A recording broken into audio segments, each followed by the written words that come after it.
Hello everyone. Okay, welcome for another video discussion about procedures of elicitation. Okay, last video discussion we talk about elicitation. Okay, balikan muna natin ano ba yung elicitation? What is elicitation? Okay, elicitation is the method of acquiring information from a person who is not aware the purpose of conversation. Okay, that is it. That's elicitation. So, ito yung procedure in elicitation. The first step is dapat you have to prepare for the elicitation. Prepare ka. You have to make a cover to use. Ano ba yung cover story mo? Ano ba yung mga palusot mo? Okay? Ano ba yung background knowledge mo? Okay? Ikaw ba ay magpapanggap na tubero? Ikaw ba yung magpapanggap na panday? Ikaw ba yung magpapanggap na mason? Ikaw ba yung magpapanggap as farmer? Ikaw ba ay magpapanggap as pulubi? Ikaw ba yung magpapanggap as kahit anong pagpapanggap, you have to make a cover to use so that you will not be noticeable. Hindi ka mahalata. You have to prepare, you have to use a cover. And next is, of course, you have to be sincerely interested in the target. Okay? Sino ba yung target mo? Yung target mo ba, target of conversation, yung target mo yung taong may alam. Okay? May alam about sa gusto mong information. Okay? You have to be sincerely interested in the target. And you have to talk and act in a natural way. Okay, natural. Dapat hindi, for example, hindi ka masyadong professional. Depende sa target. Kung target mo ay professional, doctor, nurse, teacher, mga professionals. So, you have to be in their level. Okay? Hindi pwede na hindi mo sila i-level yung pagiging professional. So, kung hindi naman professional, yung ordinary lang na tao, so, ordinary din yung way of talking to them.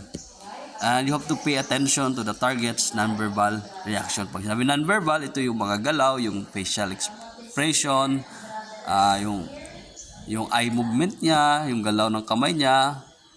Okay? Yan. And of course, you don't try to accomplish too much tuition. Ibig sabihin, huwag kang magmadali. Dahan-dahan lang. Okay? You have to talk to your target casually. Okay? Yung topic na gusto niya, yan. Huwag kang madali. Huwag kang magtanong agad sa gusto mong makuha na information. Dandahanin mo until such time na mapupunta kayo sa topic that he will divulge information na kailangan mo yung information na yan. And of course, you have to show interest. Okay? Interest, be attentive, and maintain eye contact. Yan, eye contact.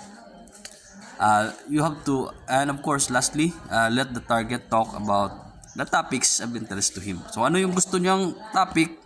Okay, let him talk. Okay, ano yung gusto niya? Yan. So, these are the procedures. Again, you have to prepare for the elicitation. Magpanggap ka nung cover mo. You have to be sincerely interested in the target. At yung pag-uusap must be natural way, depending on the target.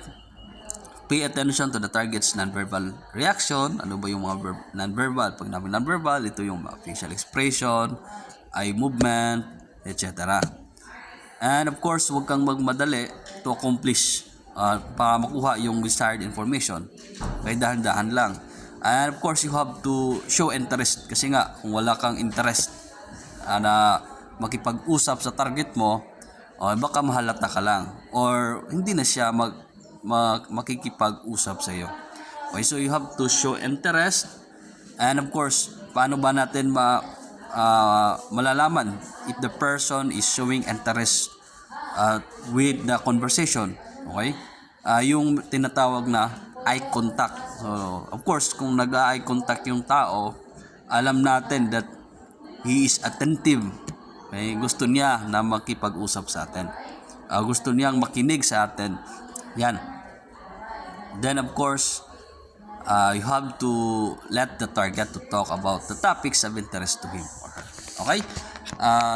That's all for this particular discussion, the procedures of elicitation.